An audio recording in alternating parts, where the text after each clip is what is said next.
예, 우리 할렐루야 샬롬 하고 인사합니다. 할렐루야 샬롬 샬롬 샬롬 샬롬 샬롬.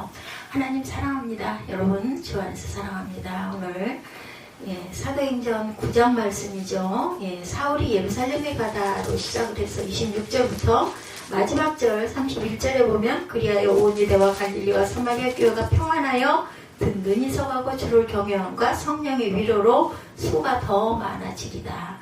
든든히 서가는 교회 공동체는 이렇게 수가 많아진다. 성령의 위로를 받는다라는 것 여러분들 우리 함께 감사하고 또한 부러워하면서 오늘 말씀 함께 나눕니다.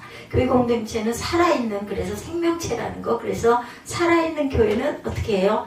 꽃도 우리 여기 식물들 있지만 살아있으면 자라요. 그죠? 잎이 자라고 키도 커지고 이런 것처럼 교회가 살아있으면 성장을 한다. 성장이란 말은 여러 가지 말로 표현할 수가 있어요. 뭐 부흥한다, 성숙한다, 또한 진보한다, 그리고 발전한다. 우리가 참 좋아하는 거 발전하기를 원하죠. 그리고 성숙해지기를 원합니다. 교회는 부흥하기를 원하는데 이게 숫자적인 부흥도 좋지만 영적인 부흥 가장 중요하다고 저는 생각합니다. 본문의 교회가 성장 발전하는 두 가지 측면에 대해서 말씀하고 있어요. 첫째는 뭐라고요? 든든히 서가고 31절을 중심으로 봅니다. 든든히 서가고 주를 경외함과 오늘 본문을 너무 길어서 잘랐어요. Living in the fear of the Lord. 하나님을 경외합니다. 이렇게 얘기합니다. 성령의 위로로 점점 진행할 수가 많아지리라. 하나님께서 위로하시고 보호하시고 또한 다독거려 주시고 우리에게 힘을 주시죠. 성령께서 교회가 성장 발전하는 두 가지 측면 든든히 서가고 둘째는 수가 더 많아지니라. 수가 많아져야 돼요. 외형적인 수가 많아져야 되고 그러다 보면 내면적으로도 아주 뭐랄까 부흥 발전하는 그런 거에 아주 기쁘게 성장을 하게 되죠. 내적 성숙과 외적 성장이 함께 이렇게 이루어질 때 가장 바람직한 교회의 모습입니다. 내적으로 성숙한 교회는 외적으로도 성장을 한다. 이 두 가지 측면에서 성장이 어떻게 이루어지는지 본문을 통해서 함께 봅니다. 내적 성숙은 기반이 확립이 됩니다. 그래서 내적 성숙 혹은 기반 확립, 교회의 기반은 두 가지 측면에서 확보가 될 수 있는데 첫째는 외부적 도전을 극복해 밖에서 오는 도전들을 극복해 나갑니다. 그래서 그리하여 라는 말, 즉 정말 그로 인하여 then indeed 그 일이란 앞서 몇 차례의 박해 사울에 관한 박해를 극복한 것을 말하고 있어요. 오늘 본문에서는 스데반 집사님의 순교 그걸로 인해서 절정에 달했던 박해가 사울의 회심으로 확 돌변하죠. 꺾였어요. 그런 말미암아 교회는 급속히 안정화가 되었다.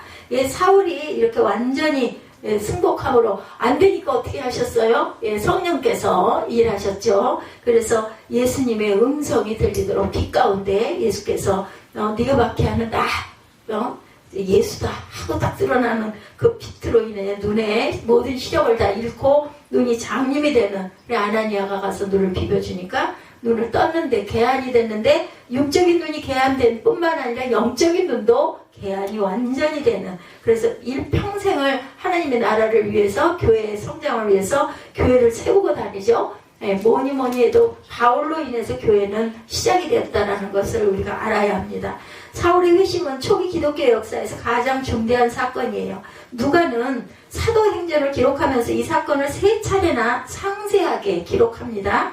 9장, 22장, 20장, 9장, 오늘 이 9장을 중심으로 인해서 22장에 26장에 두 번 더 아주 이렇게 굉장히 상세하게 기록했어요. 이 사건이 그만큼 중요했다는 뜻을 갖고 있습니다.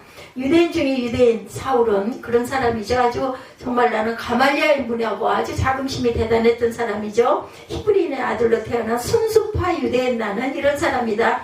랍비 중에서도 헬라파 라반에 속하는 가말리엘의 제자, 율법에 또한 능통하다. 요즘으로 말하면 내가 성경을 꿰고 있어, 관통하고 있어, 맥을 다 알고 있어, 뭐 이런 이야기죠. 그는 헬라 문화의 풍부한 환경 속에서 잘 자랐어요. 로마 시민권을 가진 부유한 부모에게서 태어나서 날 때부터 나는 로마 시민권을 갖고 있었다 큰 소리를 하죠. 당신들은 나중에 살면서 로마 시민권을 획득했지만 나는 태어날 때부터였어, 이렇게 얘기합니다. 이런 좋은 조건을 이용해서 기독교를 탄압했죠. 눈에 보이는 게 없었을 거예요. 막 정말 아무도 절대로 내가 뭐랄까 꿀릴 일이 없다는 거예요. 그러다가 회심한 후에 또 어땠어요? 이러한 풍부한 조건들을 오히려 그리스도를 위해서 그걸 거꾸로 뒤집어서 사용합니다. 그런 기독교 전파 1등 공신이기도 했고 또한 로마 제국 그로 말미암아 300년 후에 기독교로 정복이 되는 아주 대단한 역사가 일어나죠. 뿐만 아니라 풍부한 조건들은 복음의 도리를 확고하게 만드는 일에도 공헌을 합니다. 사울의 회심은 한 사람의 회개와 구원이 아니었죠. 그런 말미암아 13권의 성경이 기록이 됐어요. 신약에 거의 대부분이 기록이 되죠. 그가 기록한 성경은 신론, 기독론, 교회론, 구원론, 종말론, 실천편에 이르기까지 요즘으로 말하면 실천신학이에요. 그렇죠?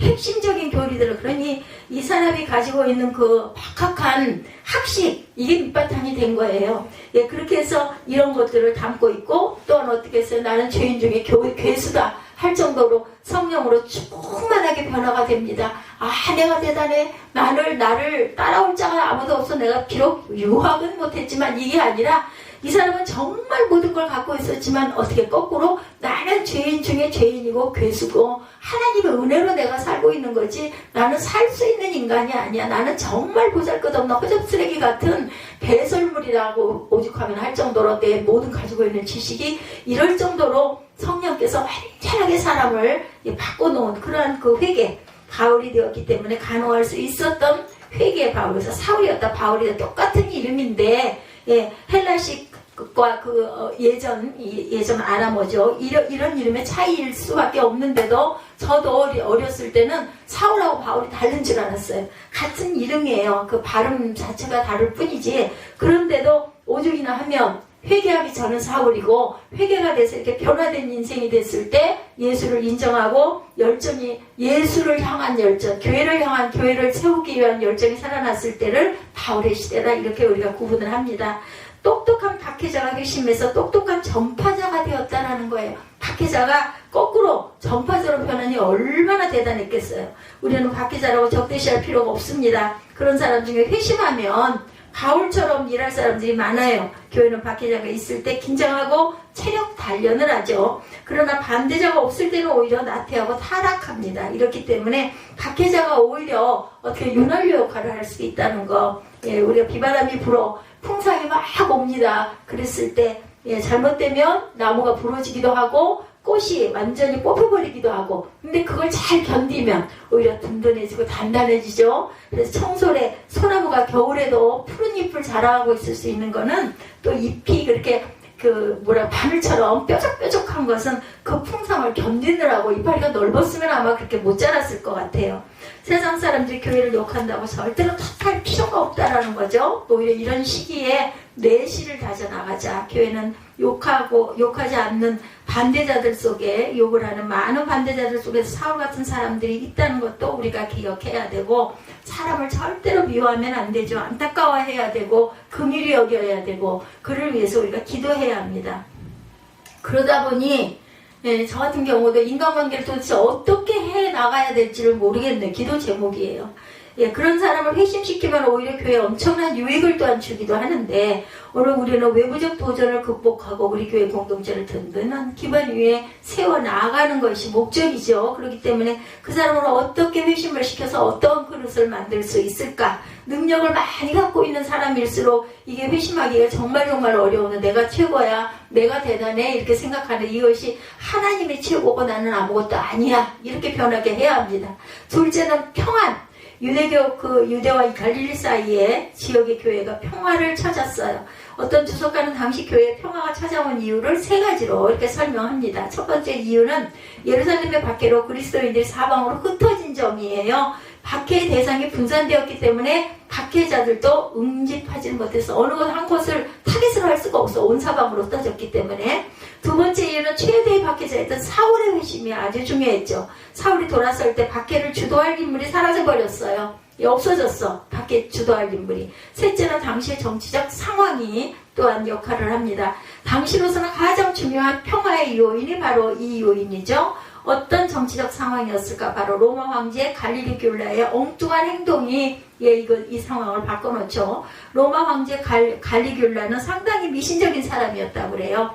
갈리기울라입니다. 그는 그 황제 즉위 3년 AD 39년에 무슨 계시를 받았는지 페트로니우스에게 3개의 대대의 병력을 주면서 예루살렘 성전에 황제의 동상을 세우라는 명령을 내리고 시리아로 보냅니다.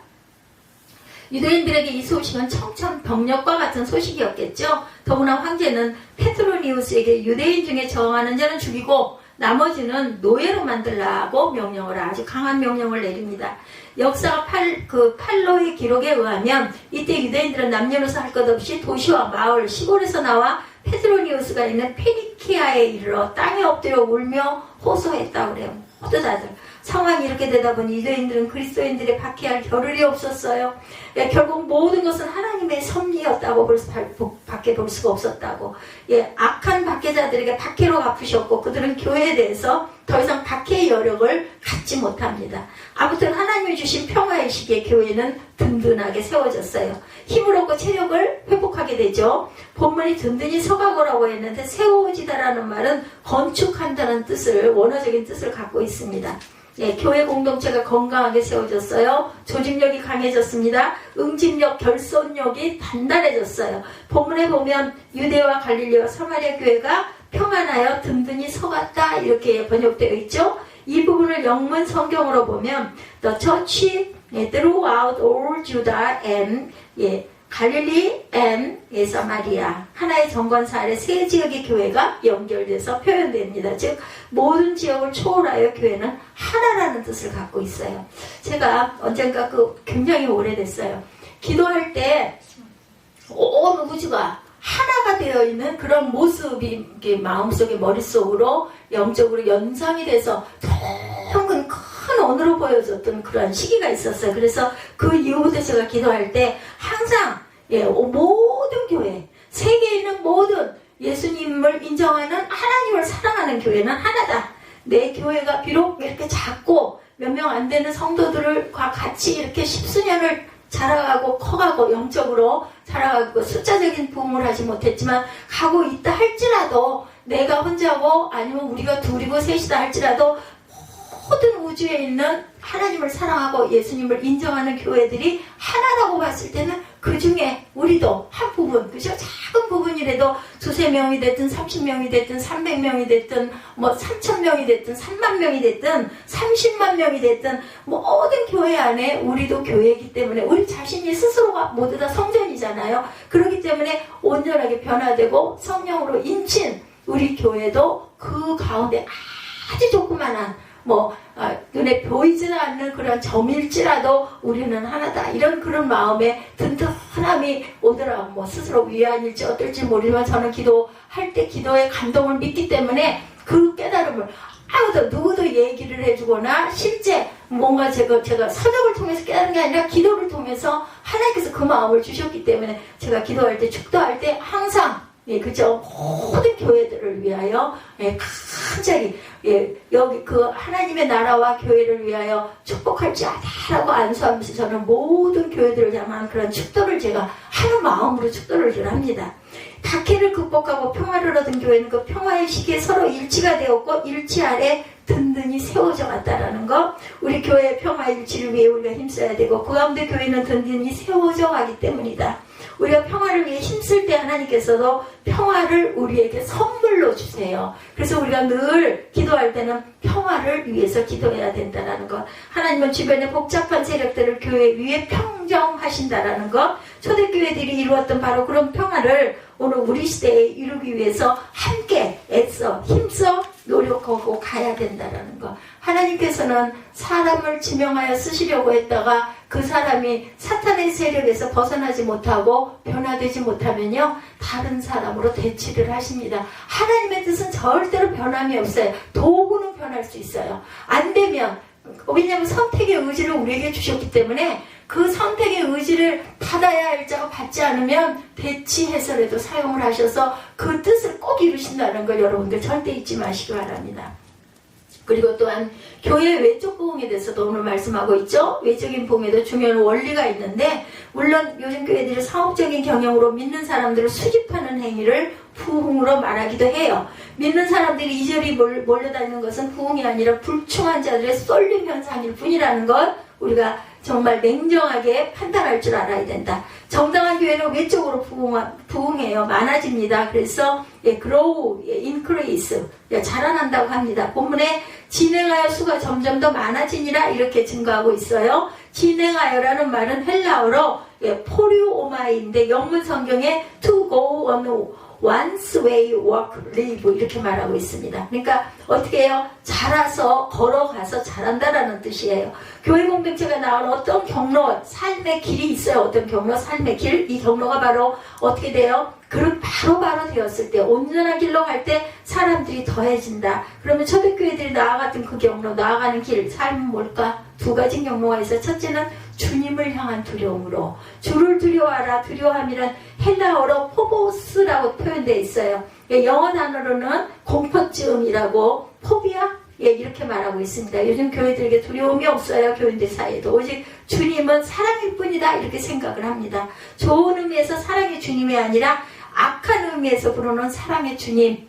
모든 것을 다 포용해 준다라는 식으로 뭐랄까 사람들이 그만큼 뭐라 그래요 이용하려고 한다고 보여지는 거죠. 그들이 믿는 주님은 징계도 없고 심판도 없고 모든 죄를 못 본 채 하는 주님이다. 보고도 못 본 척 그냥 눈 감아주시는 그런 주님이다. 내 마음 편하자고 이런 식으로 생각을 해. 그들에게 율법이 없어요. 오직 은혜만 있을 뿐이다. 근데 율법 중요하죠. 어떻게 난리를 치면서도 좋지 않은 말로 무슨 판을 치면서도 살아도 사랑만 베푸시는 주님 얼마나 좋겠어요. 그러니까 뭐랄까 자기 합리화 뭐 이래도 하나님은 그래 잘했어 저래도 그래 그럴 수도 있죠. 어쩔 수 없지 이렇게 하시는 그거는 우리 개개인들이 그냥 내 마음 편하자고 내 위로로 그렇게 생각하는 것이 결국 그러시지 않죠. 오늘날 한국교회가 타락하고 교인들은 아무렇게나 살면서 세상 사람들에게 욕을 먹고 있는 이런 삶, 초대교회는 주님을 향한 두려움 속에서 성장을 했다는 것을 절대로 잊으면 안 되겠습니다. 두려움은 곧 공경이란 말과 같은 말이 돼요. 구약성경에 하나님을 향한 태도 중에 경외라는 말이 많이 나오죠. 경외란 말이 바로 두려움을 의미합니다. 구약성경에 분명히 하나님을 사랑하라고 신명기 6장 4절에 말씀했어요. 그러나 동시에 하나님을 경외하라고도 말씀합니다. 주님을 향한 믿음도 또한 그래요. 분명히 주님을 사랑해요 우리가 그죠? 그러나 두려움이 없으면 참 믿음이 아니다. 두려움이 없는 신앙은 어떻게 돼요? 방자해집니다. 교만해집니다. 제멋대로 행합니다. 뭐 이런 것쯤이야 다들 세상 살면서 어떻게 이것도 안 하고 어떻게 살아 이렇게 생각을 한다는 것. 이것을 우리가 늘 명심해야 되겠다. 바울은 이런 말을 합니다. 로마서 13장 7절이죠. 모든 자에게 줄 것을 주되 공세를 받을 자에게 공세를 바치고 국세를 받을 자에게 국세를 바치고 두려워할 자를 두려워하며 존경할 자를 존경하라 이렇게 말씀하고 있어요. 묵시가 없으면 백성이 방자에 행하면요 율법을 지키는 자는 복이 있다라고 잠언 29장 18절에 증거합니다. 방자하다는 말은요 헬라어로 라파입니다. 프로노타 제멋대로 행하다라는 뜻을 갖고 있어요. 주님을 두려워하지 않는 자들은 제멋대로 행하다. 그러다가 심판을 받게 된다는 것을 절대로 잊어버리면 안 된다. 주님은 분명히 사랑의 주님이시지만 심판의 주님이시기도 해요. 우리는 두렵고 떨리는 마음으로 주님을 대해야 되고 주님을 두려워하는 사람들은 긴장하고 겸손히 행한다는 걸 절대로 잊지 마십시다. 순종하지 말라고 해도 순종해요. 순종할 필요 없어. 그 정도쯤이야 해도 그렇게 할 수가 없습니다.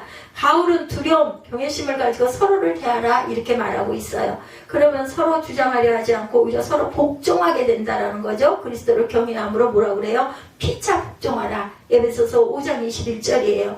이와 같은 원리는 부부관계에도 마찬가지입니다. 아내가 주님을 경외하던 남편에게 경외심을 품을 때 아내는 남편에게 또한 순종하게 된다라는 거. 그러나 너희도 각각 자기 아내 사랑하기를 자기같이 하고 아내도 그 남편을 경외하라. 바로 에베소서 5장 33절에 이렇게 말씀합니다. 경외심은 그리스도인을 거룩하게 만드는 원인이라는 것. 주님을 두려워하기 때문에 죄를 짓지 못해요. 두려움이 있다 보면 우리가 어떻게 무서워서 하나님이 우리를 이런 그런 얘기 들어보셨어요? 하나님이 위에서 너를 시퍼렇게 두고 보고 계신데 어떻게 그 짓을 어떻게 할 수 있니? 이런 얘기 저 어렸을 때 많이 들었어요. 그 시퍼렇다는 말이 굉장히 크게 저한테는 들렸습니다.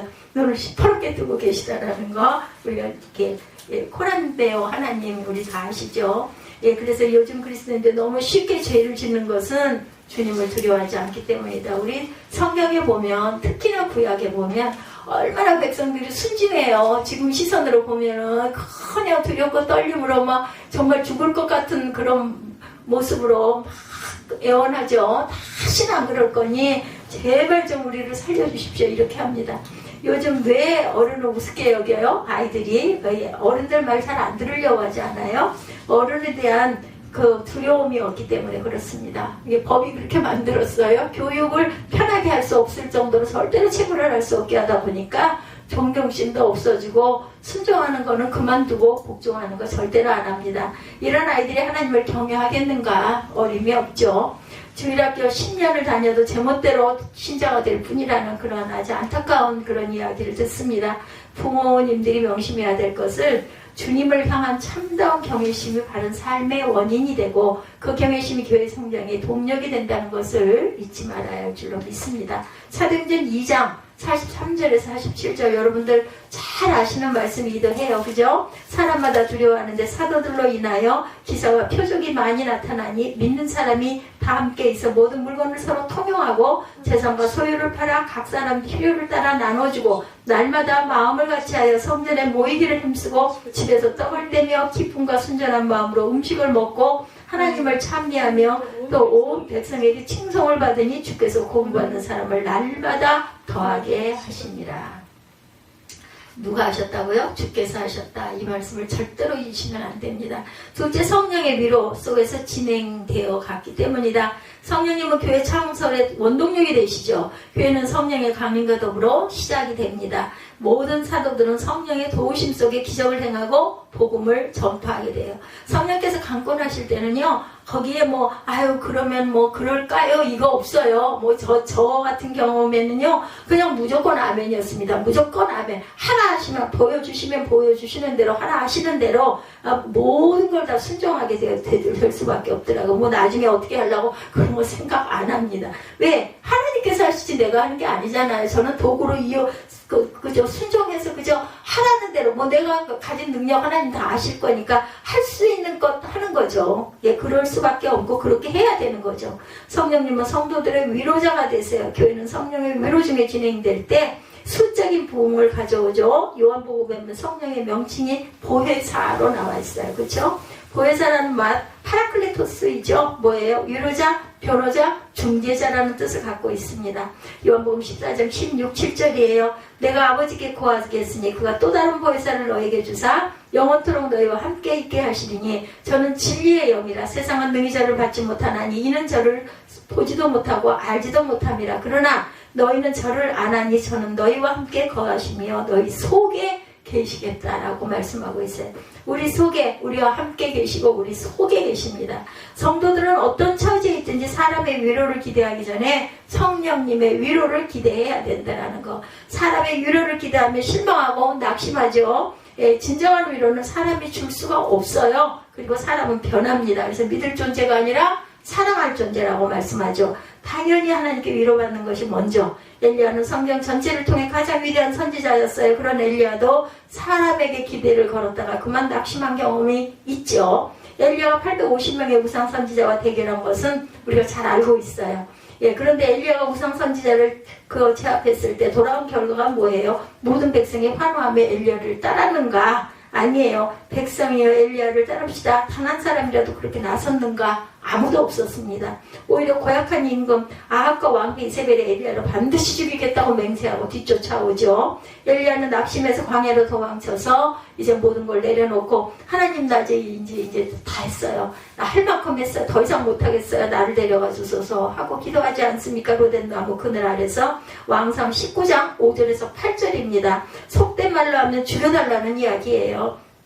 그때 하나님께서 천사를 보내서 위로하시는 장면 여러분들 기억하시죠? 노뎀나루 아래에 누워 자더니 천사가 어루만지며 이르되 일어나 먹으라 하는지라 본즉 머리맡에 숯불에 구운 떡과 한 병 물이 있더라. 이에 먹고 마시고 다시 누웠더니 야훼 사자가 또다시 와서 어루만지며 이르기를 일어나 먹으라. 내가 길을 이기지 못할까 하노라 하는지라. 이에 일어나 먹고 마시고 그 식물의 힘을 의지하여 40주 40야를 행하여 하나님의 산 호렙에 이르니라. 40일이라는 의미는 완전 숫자이기도 하죠. 40일 금식들을 많이 합니다. 열왕기상 9장 5절에서 8절입니다.